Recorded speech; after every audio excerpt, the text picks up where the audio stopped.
오늘 이야기할 주제는 필라테스 먹튀와 관련한 주제입니다. 필라테스 안 해보셨죠? 해볼 생각은 없습니다. 과거에도 안 해봤고 앞으로도 안 해볼 거다. 해보셨어요, 임 변호사님? 이 필라테스 수강료가 사실 저렴하지는 않거든요. 저도 워낙 이제 꼭 새해가 되면은 이제 운동을 해야겠다라는 생각 때문에 이제 이것저것 운동을 짧게 하는데, 그래서 필라테스도 몇 번 해보기는 했어요. 근데 수강료가 저렴하지는 않은데 막 광고 같은 거 요즘 많이 붙어 있기는 하잖아요. 아파트 같은 데 붙어 있기도 하고 뭐 플랜카드가 아예 붙어 있기도 하고, 그런 광고를 보면은 뭐 특별 이벤트다라고 해가지고 좀 많이 할인을 해가지고 이 수강료를 저렴하게 해주는 경우가 있습니다. 보통은 뭐 3개월, 6개월치를 한꺼번에 지불하는 조건으로 수강료를 할인을 해주는 경우가 많이 있는데요. 광고에는 또 이제 이거를 회당 얼마라고 딱 기재가 되어 있으니까 사람들이 거기에 현혹이 되는 거죠.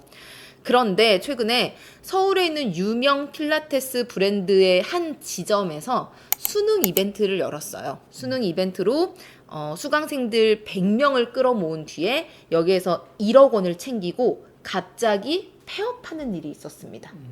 좀 더 구체적인 사실관계에 대해서 한번 이야기를 해주세요. 네, 피해자들 진술을 한번 들어보면은 이 필라테스 지점은 회원 규모가 240명이고 4년 정도 꾸준히 운영이 됐던 곳입니다. 근데 11월 15일에 올해죠. 수능 이벤트라고 홍보해서 수강생을 엄청 끌어모았고 그렇게 신규 가입한 수강생이 한 100명 정도였고 그 수강료를 한꺼번에 내니까 한 1억 원 정도 됐다고 하네요.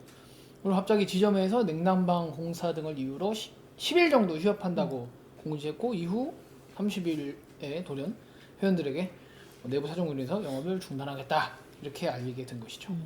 그러니까 이게 결국은 이제 11월 한 달 동안에 있었던 일인데 15일까지 수강생을 모집을 했고 30일에 갑자기 폐업을 하겠다라고 알렸다면, 사실은 수강생들을 모집할 때부터 이 폐업에 대해서 어느 정도는 계획이 되어 있던 게 아닐까라고 생각이 되기는 하거든요.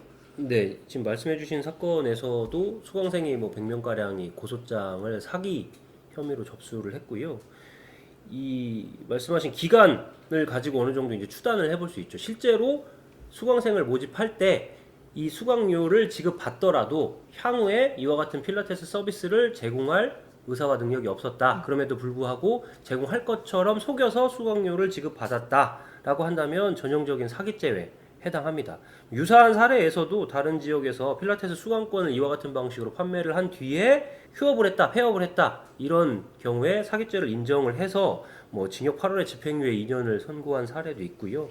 이 당시에 편취한 금액은 약 뭐 3천여만 원이었는데 지금 이런 케이스처럼 뭐 억 단위의 금액이 된다, 그러면 집행유예형이 아니라 실제로 이제 수감이 되는 징역형을 받게 될 가능성이 매우 높을 겁니다. 저희가 지금 이제 12월 말이고 곧 새해가 되다 보니까 필라테스를 해야 되나 PT를 해야 되나 여러 가지 또 고민을 하게 되는데, 우리가 이제 이런 것들을 미리 조심한다고 해서 조심할 수 있는 거는 아닌 것 같아요. 이 사람들이 내심의 의사를 우리가 알 수 있는 것도 아니고, 그래도 운영한 지 얼마 안 되었다거나 아니면 수강료가 터무니없이 낮다거나 하는 것들은 한 번 더 의심해 보시고 결제를 하시면 좋을 것 같습니다. 주인이 바뀌고 가격이 갑자기 다운되는 경우가 있는데 이 경우가 가장 위험하다고 하더라고요. 이제 그런 분들도 먹튀 하려고 네, 준비하는 그런 거예요. 가능성이 높죠. 네. 알겠습니다.